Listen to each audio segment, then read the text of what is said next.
Welcome to Elections 101 in 5. Improving your understanding of Nigeria's electoral process and the 2022 Electoral Act is our major goal, and we hope we've been achieving this goal because on this program, we focus on how and not who to vote. This show is brought to you by Yaga Africa and supported by the UNDP. I am Samson Itodo. Today's topic is actually an interesting one, so grab a seat and let's get started. What happens if the BVAS fails to accredit a voter on election day? That is our question for tonight. And this is how some Nigerians responded to this question. Take a listen. They'll find all alternatives to make it work. I'll just go back home. But if it doesn't work, I have to raise the alarm because we need to vote.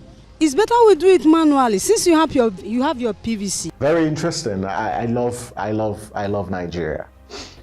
Effective electoral technologies build confidence and trust in the voters. And yes, the BVAS has got people talking since its introduction, and it has been tested, it's been scrutinized in different elections this year and even last year. So from all indication, the device has come to stay, and INEC says there's no going back on the use of BVAS for the 2023 elections, and a lot of Nigerians actually support INEC in this regard. Now, that has been established. So as a voter, you must know that you cannot vote next year without accreditation, and it's based on provisions of the Electoral Act, because the Act is very clear that accreditation is a precondition for voting in next year's election.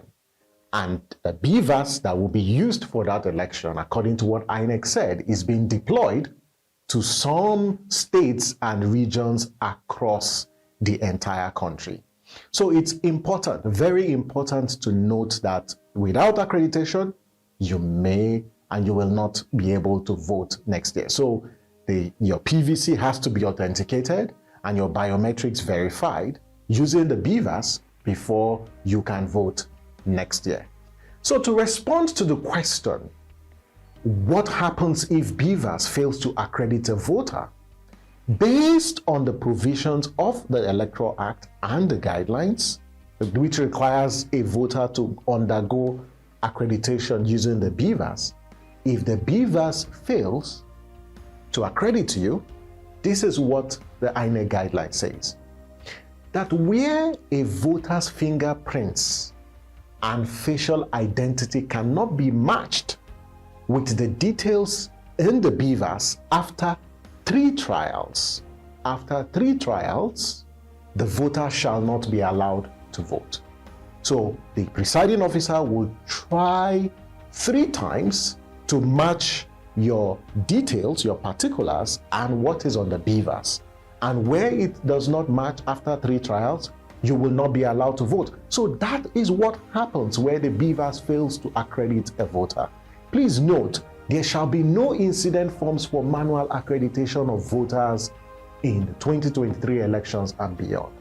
Now, to understand how BVAS works, you can watch the last episode of the program. You can also watch other episodes where crucial aspects of Nigeria's Electoral Act were dissected. We would also like to hear from you, so reach out to us on any of the social platforms on your screen. Now you know what happens when the BVAS fails to accredit a voter.